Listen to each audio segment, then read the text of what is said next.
Okay, thank you. Thank you very much. So my task was to speak about environmental impact of packaging,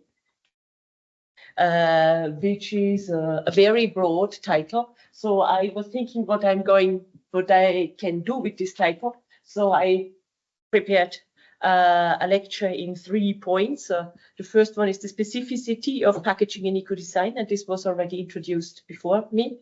Then some realization tips for eco-design projects, and when we have time, we can speak a little bit about some case studies here.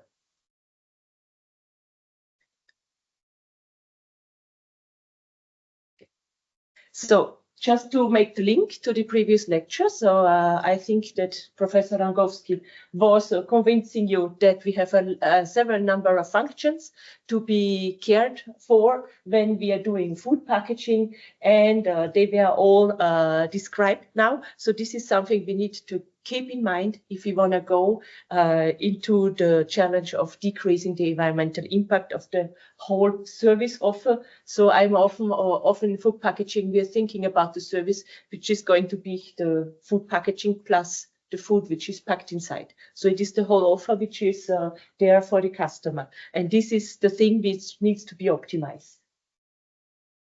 This brings us to the specificity of the packaging for eco-design and environmental projects here. So as was shown already before, the food packaging chain, this is a whole supply chain where there is a lot of different types of industrials and actors coming into play. So from the industrials who are doing the food packaging materials in the beginning, to the packers, so the industry, the logistics, the distributor, and then there is also what the clients are going to do with it, the consumers.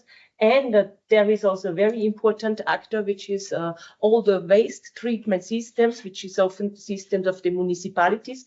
And this can be quite different from one place to the other, how the packaging is going to be managed in its end of life. So the packaging is a facilitator of the supply chain here. It is going to be in hand of all those actors, and in one point, they all need to be okay with it in order to have this whole system working out. And the other thing which one needs always to have in mind is that a packaging does not exist by itself. All packaging is only produced because there is a content. So it is always used together with its content, which means that the food packaging is going to have a direct environmental impact on itself because of its material, but it is also going to have an indirect environmental impact, which is caused by the service of the food and the packaging.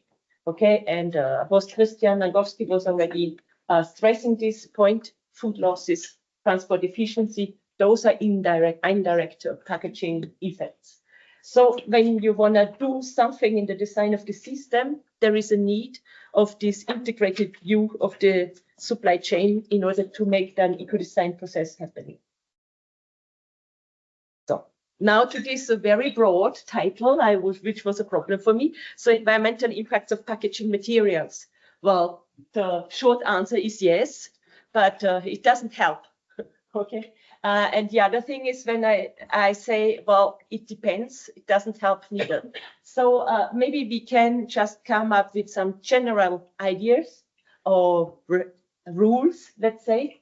At first, packaging is creating environmental pollution. The answer is yes. And one of the most important points inside there is that we are using a lot of single-use items. And single-use items have a higher probability to be leached out into the environment, and this is going to create some problems. So they can be macro and microplastics, which can be leached out. And today I was sparing all those images of very polluted seasides and things like this. There can also be leaches of organic chemicals and heavy metals coming out from the production of the materials, but also from the end-of-life systems, for example. You have those leaches. Acidification, which comes also with the leaches. So you have a lot of impacts which are linked to these pollution items. Then there is a resource depletion, especially when we are thinking about plastics packaging. So it comes from non-renewable resources, but also metal packaging is a non-renewable resource. So there is always resource depletion when we are using some items from the environment, and resource depletion is going to be higher when it is single-use items, of course. So non-renewable, and then when you have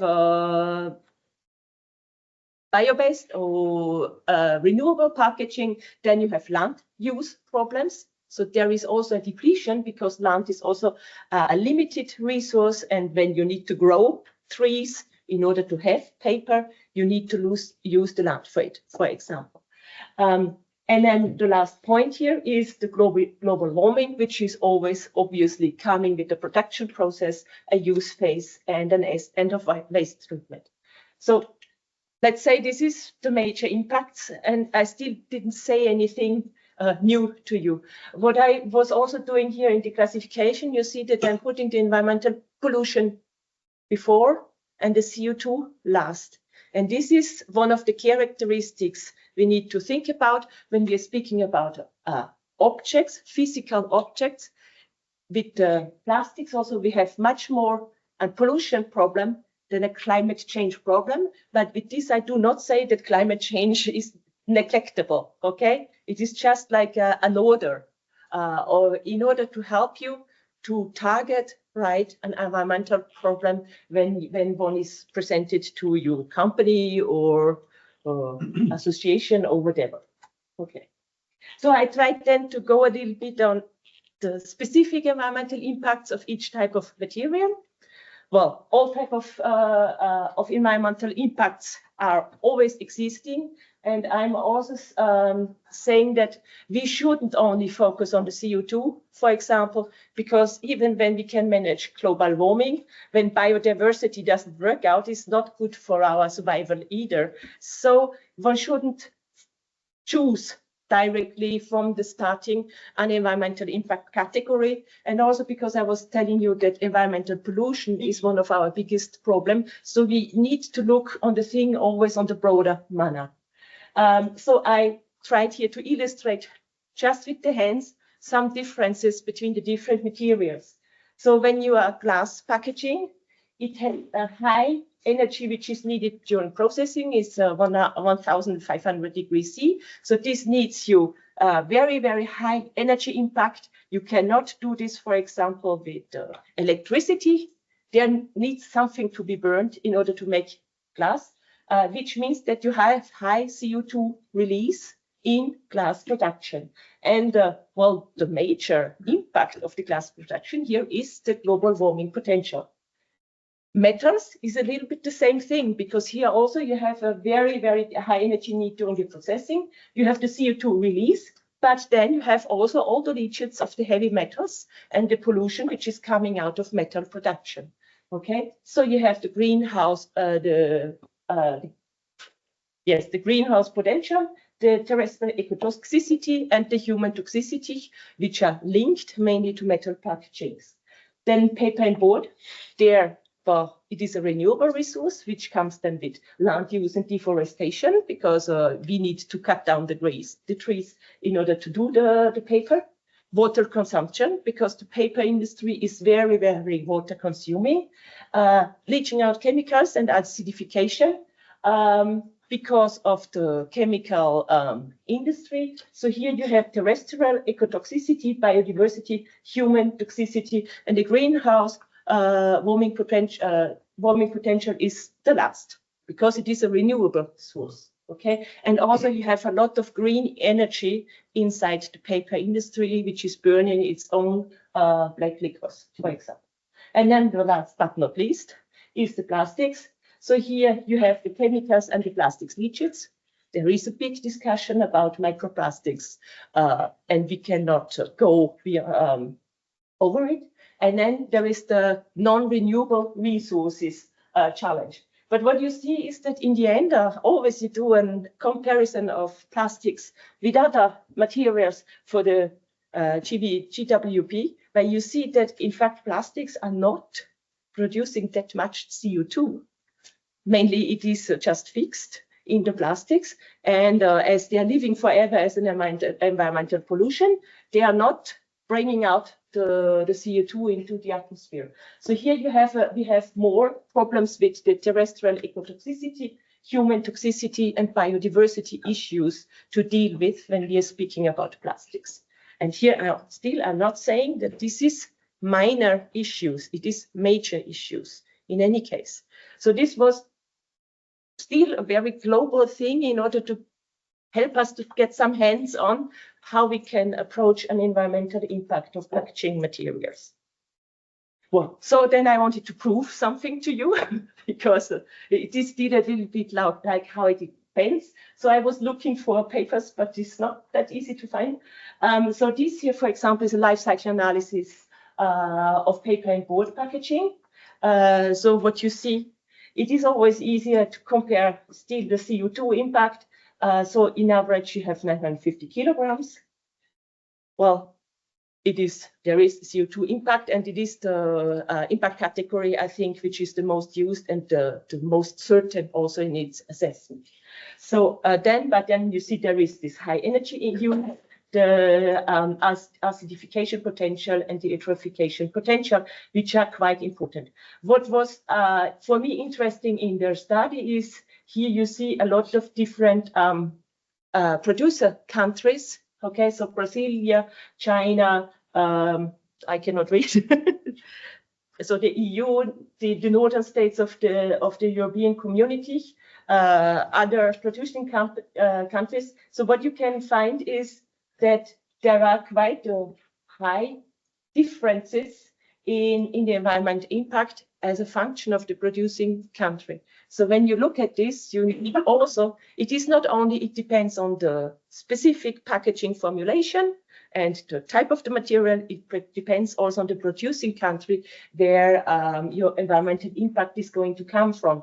So you can see that, for example, energy use is quite high in Brazil, which is a very big producer, and it is the lowest in the northern countries of Europe. So this is obviously a plastic milling technology problem, which is behind this type of results. And then you can see that, yes, what I was already saying, acidification and eutrophication, this is coming from the forest operations in themselves, and is also coming from the wastewater treatment, which is quite different as a function of the producing country.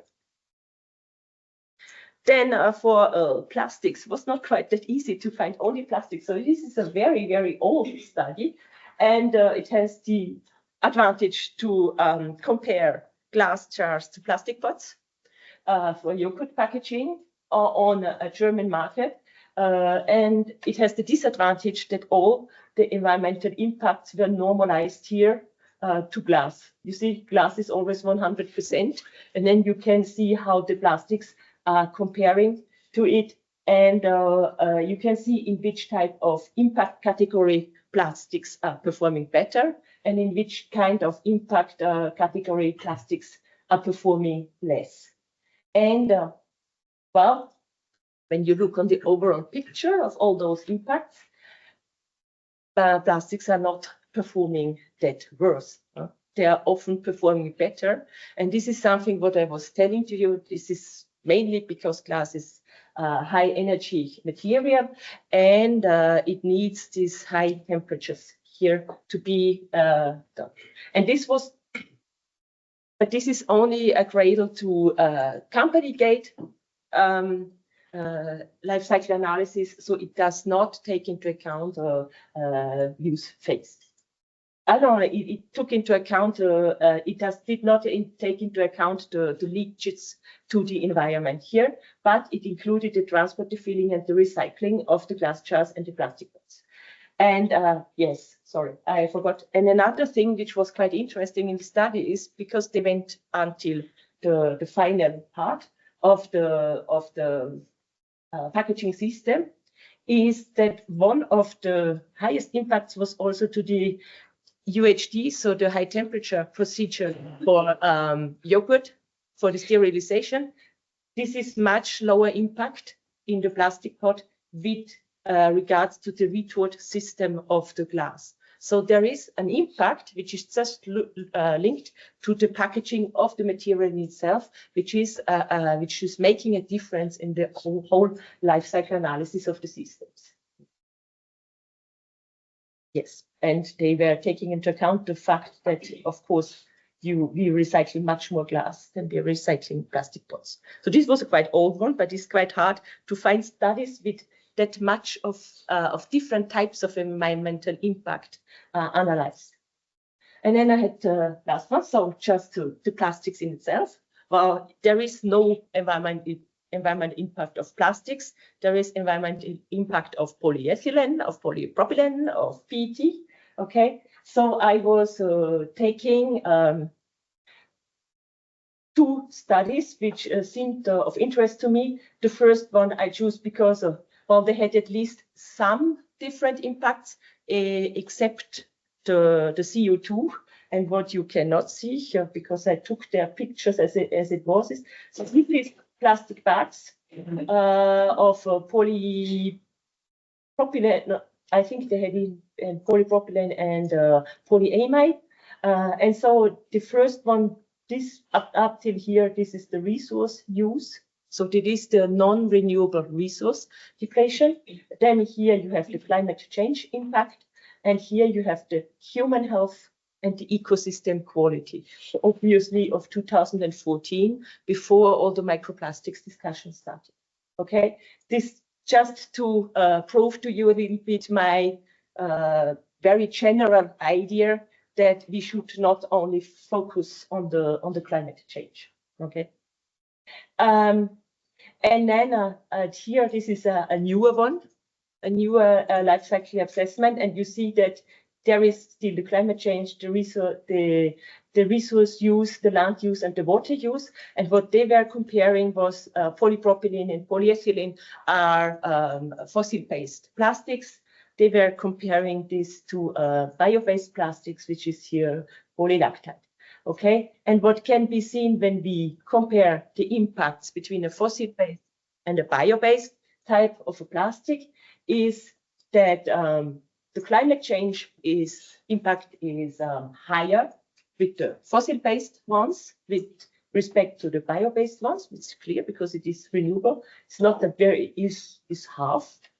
Okay, the fossil resources use, of course, is much smaller with the plastics from renewable systems. However, they use more land and they use more water. Okay, and this is also something which is quite hard for us then. How can we compare, and what are we going to choose when the major impacts of one system with respect to the others are not at all on the same impact category? Okay, so there are trade-offs and there need to be choices to be done. Okay, so this is what I wanted then to show to you in this comparison here with those two types of studies. And then the last one, of course, so this is the newest one, so end of 2023.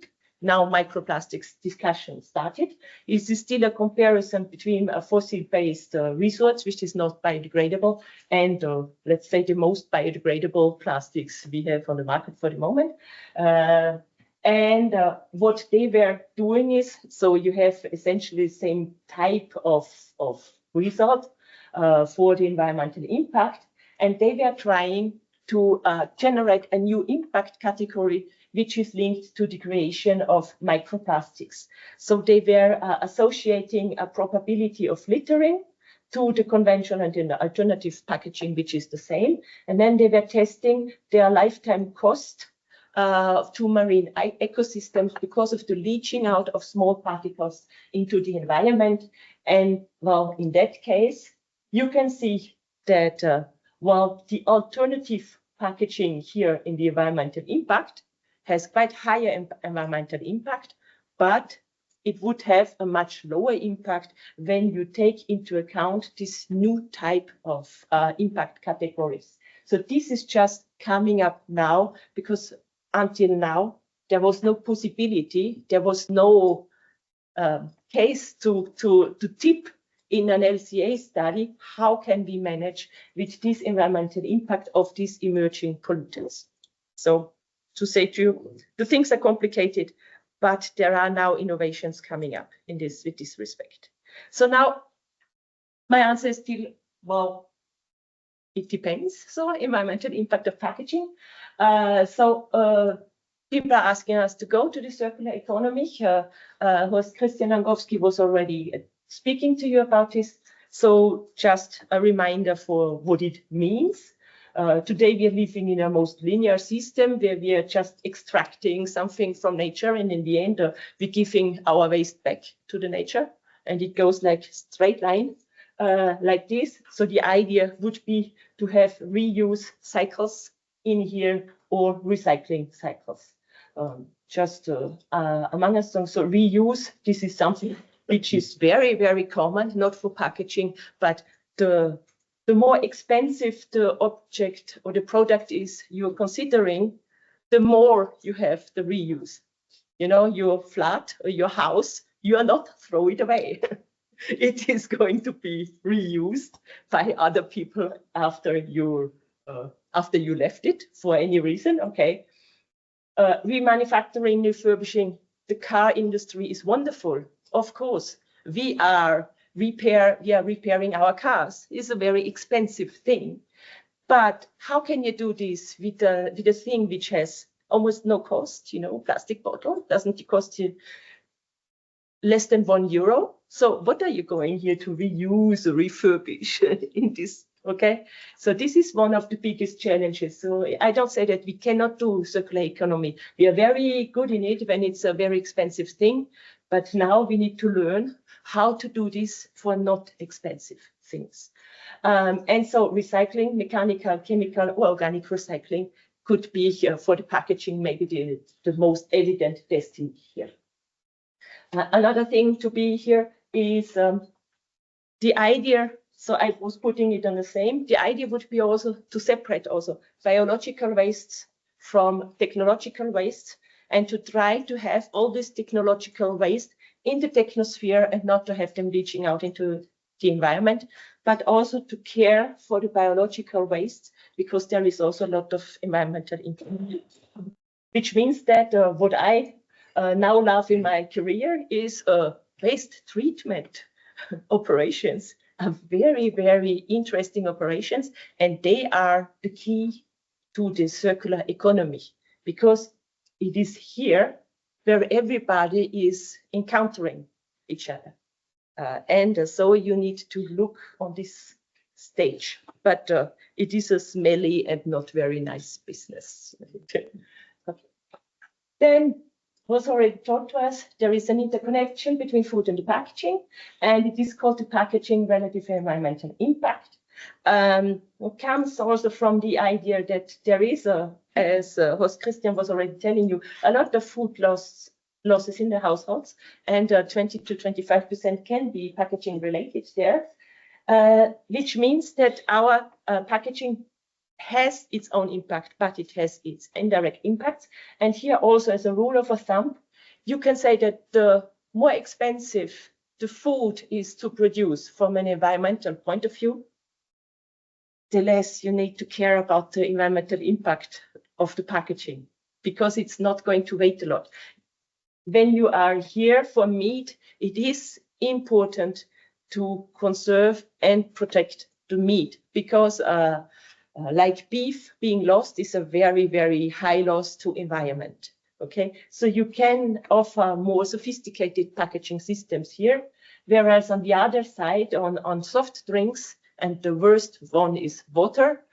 In that case, the food product in itself has a very low environmental impact, and all the impacts are going to be linked on the packaging, and that's why it's for those types of products very important to have eco-design of your container. Here also something to prove to you. So a study of 2022, which is proving what I'm saying, and also what Horst Christian was saying already to you. So here they did a very interesting meta-analysis of a number of LCA studies which were out there, and which were looking on different types of foods, which they classified in liquid and solid foods, so different categories.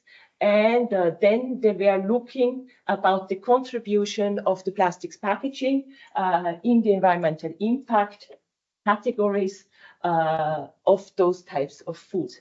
And what you can see is what I told you just before. For beverages, you can have a very, very high contribution of the packaging in a number of environmental impact categories to the overall impact, whereas for solids, you know, you have a lot of cases where it is less than 10% is coming from the packaging in itself, okay? And this is something which is generalized over all the different impact categories. And then you did the same thing for the supply chain impact. So they were looking on when you have the whole supply chain and what would be the contribution of the packaging here.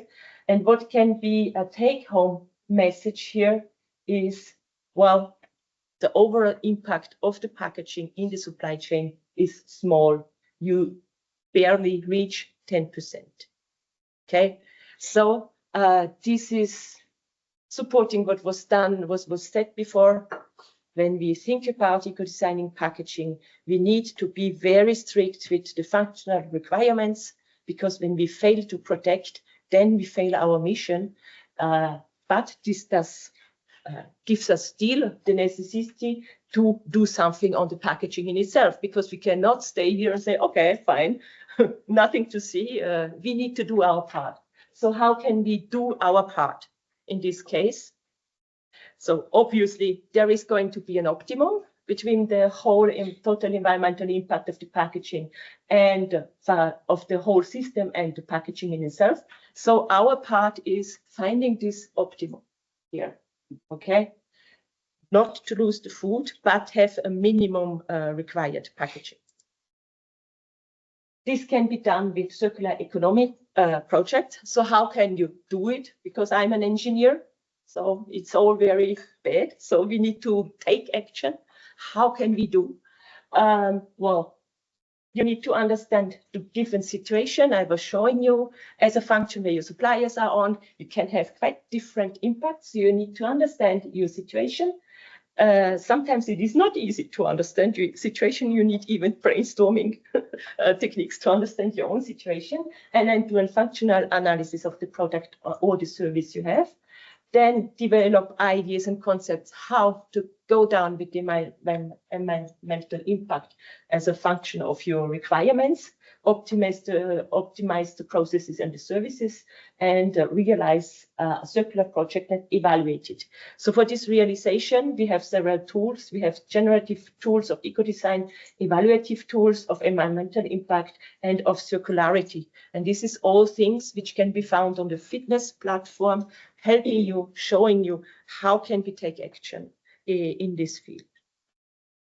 So, from a very general methodology, as I was convincing you that it is a contributor to the environmental impact of the service, but we need to think about all of it.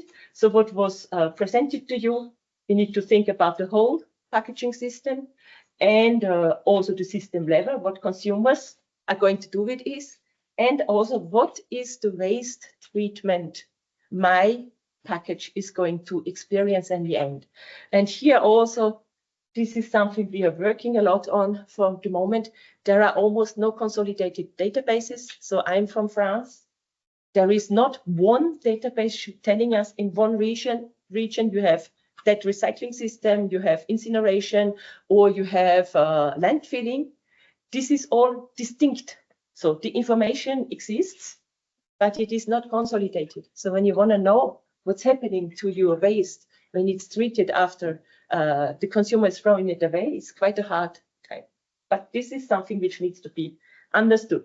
So the interconnection, yes, eco-design, whenever a company or organization goes to the eco-design, it always needs senior management involvement. This was just often a message to the students. When you go into a company, you do an eco-design project and you only interns, maybe it is not very serious, okay? When you can see that the thing is serious when you have the senior management involvement, also because it involves all the parts of the company. Then you include the interconnection between the product and the packaging. You embrace the whole system, evaluate the conditions of your distribution chain, okay, because logistics is a high indirect impact. Evaluate the consumer behavior, okay, because the consumer needs to understand what you did. When he doesn't understand, then he's probably not going to buy. And the local waste system. One trick in order to put this all together is defining the function unit as a packaging distributed from a manufacturing company to the final consumer. In that case, you are already taking into account all your distribution system. And you can also try to consider the packaging as a waste directly in your design system. In that case, its environmental impact is always going to figure, and you will not forget it in some point. So when you do this, then you need to define the objectives and the environmental targets. And all those objectives, they need to be clear. Then develop your strategy, and with iterative steps, try your strategic elements, check the achievements, and go until you think that you were succeeding with a better version of your packaging system than you had before. And in the end, you need to measure and implement transparent and responsible communication about all what was done by the company or the organization. Yes, I'm also too long, so of course, everything needs to be, all the constraints and the regular things need to be respected.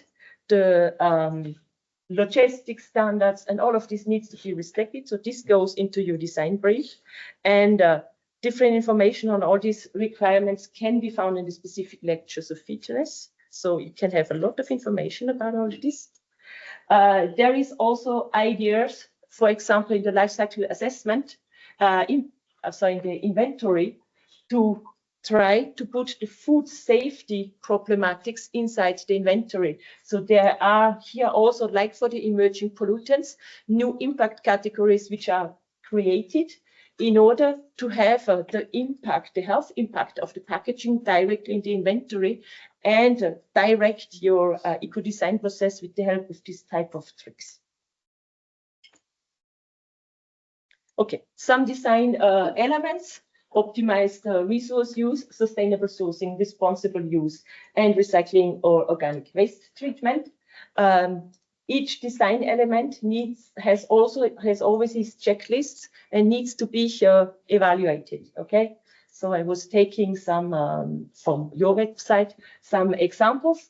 Reuse solutions, so the resealing systems, which were shown with the cheese packaging just before, easy to wash when you have a reuse container, designed to avoid littering, so avoid the small loose part and attach the closures. This was in the SUP directive, and now you have all the bottle closures of plastic bottles attached to it, and easy portioning and emptying, because this is also avoiding the food losses here. Then I had some lists which can be found on the platforms. General lists for primary packaging. Here you see reduce waste, use less materials, design for improved end of life management, sell products without packaging when you can, use reusable, returnable packaging. I think this is all things which are clear to you. I listed them that somebody can make them like a checklist or ideas list. Okay, yes, this is all things I could do, so that you have enough ideas when you're going into an eco-design list. There is a potential limits which I always associated. So changing the material can be negative for the product quality. So we shall never fail our primary purpose, which is protecting. Can also affect the production, marketing, logistics. The acceptance of plastics for certain products can be questioned, even if it is the best solution on your LCA. when it cannot be accepted, it's not going to be a viable solution, okay? And selling without packaging might increase the food losses. Same play for secondary packagings. Here maybe some things, so optimize, so decrease the voids. This is also now in the new legislations. There is some requirements about voids. So adapt the packaging height, improve the stacking ability, optimize the palletization plans, the group packagings, and then try to use returnable packagings or bulk shipping. Here also the contamination risks and traceability for reuse packages. This is something which is area of progress, let's say. And while bulk shipping can have quite a negative perception, can be negative for the food shelf life, and consumers can also have a negative perception about bulk shipping. So there are not only the consumers which are dreaming of loose good, there are also consumers which have more hygienic fear about loose good shippings, for example. For the with respect to the food loss, so it is better to have a longer shelf life, or the shelf life needs to be adapted to the service life, the actual service life of the food. It should have the right size for the consumer needs. This was already also said before. So when you are a single person household, you maybe do not need 2 liters of milk a week. Okay, so a smaller packaging size might be more adapted to this. So convenient packaging, easy to empty. I'm also completely agree. Convenience is not luxury. Convenience is necessary in order for having your customer being easy to live and use the packaging. And use a compostable packaging to reduce the amount of food waste going to landfill. In case you have a system which is accepting them, this can be quite a good idea. Okay. So careful evaluation of the optimum is needed. Okay. So when you do this, there are some perceived eco-design attributes from the consumers. So consumers understand that recyclable materials are environmental friendly. They understand cardboard, paper, recycled plastics, and biodegradable materials. I say biodegradable because I embrace all the different types of biodegradation here.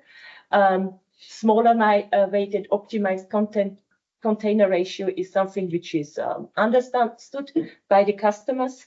The packaging colors are understood by the customers, and orange is not part of it.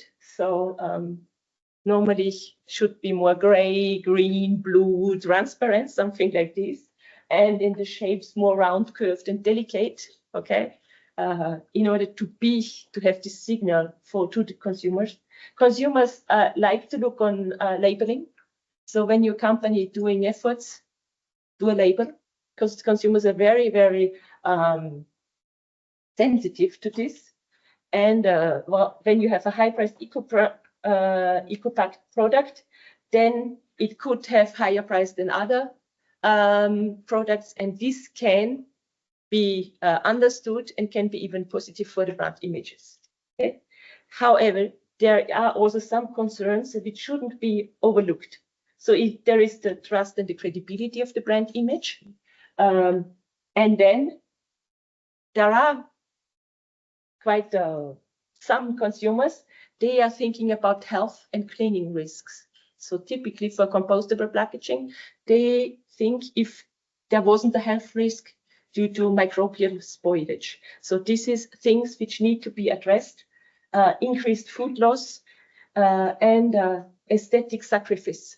Okay, you do an eco-design container, it needs to be nice, especially when it comes with a higher price product, because nobody is going to put a lot of money into a thing which is ugly. The aesthetic sacrifice is something which is very, very important. All eco-design products need to have a nice design.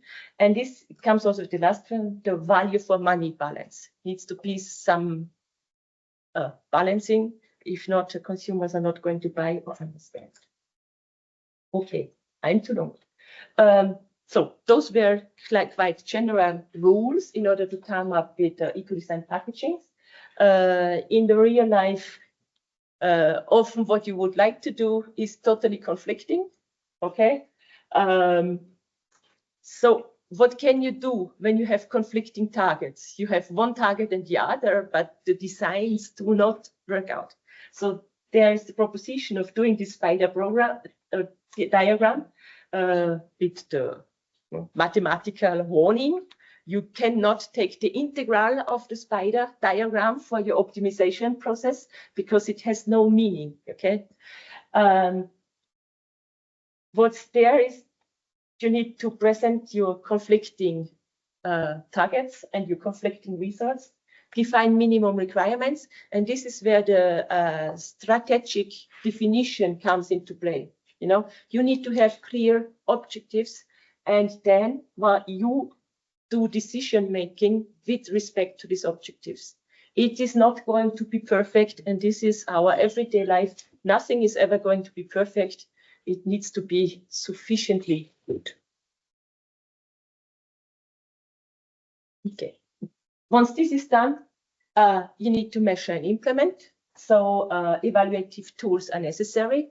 There is one very nice lecture on life cycle assessment and also circularity indicators on the FitNESS platform. So this helps you to calculate, and the details can be found on the FitNESS platform on this.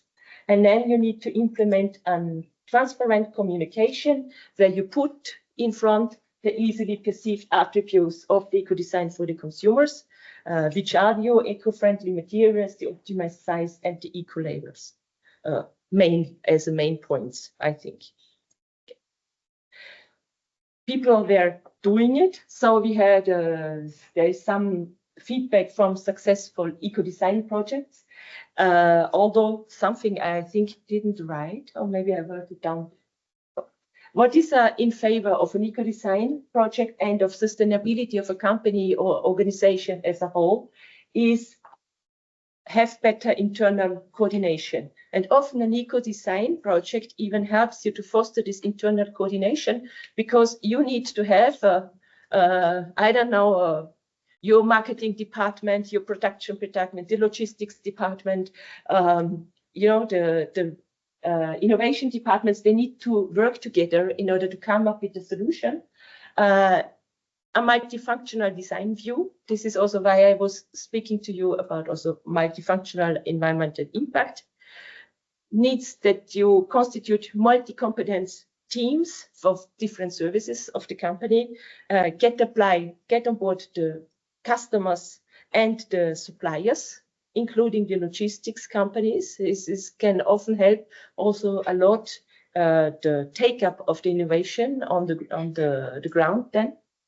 And generally, the higher the innovation culture is in a company, the easier are also sustainability projects, because then you are open for new technologies and new ways to work. So some recommendation. Unfortunately, eco-design alone is not a guarantee for success. There are a lot of very nice eco-design projects which were commercially not adopted. So it doesn't guarantee, but it can help. You need to avoid greenwashing, because you saw that the brand image, the trust people have in the brand image is very important. So greenwashing needs to be avoided. This means that you need to have transparent communication on your findings and even on the conflicting targets. Okay, transparency is in this case better. Consider easily perceived attributes and include those consumer concerns in order to have a successful innovation. So, well, with this I have finished what I was what I wanted to show to you about the environmental impact. I had some case studies, but as me too, I'm 5 minutes over time. We can maybe speak about this on another moment. Thank you again. And